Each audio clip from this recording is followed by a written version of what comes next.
Hello again. We have another job interview, and this is scheduled for interview on December 12th. That will be Tuesday, tomorrow.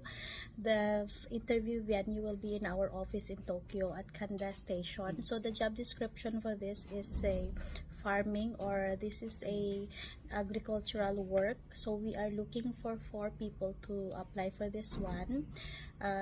The job location will be in Yuki City in Ibaraki. So if you are willing to apply for this job, this is scheduled for interview tomorrow. The salary for this starts from 200,000 yen to 350,000 yen, and there will be bonus also. So again, this is a agricultural work. We are looking for 4 people for this. So if you are willing to apply for this, you can comment down below, or you can also call our office number at 0362068058.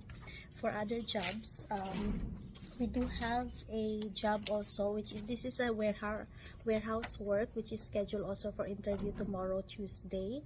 The job location for this will be in Kitakatsushika in Saitama. So we are looking for 5 people for this. So this is a metal warehouse company.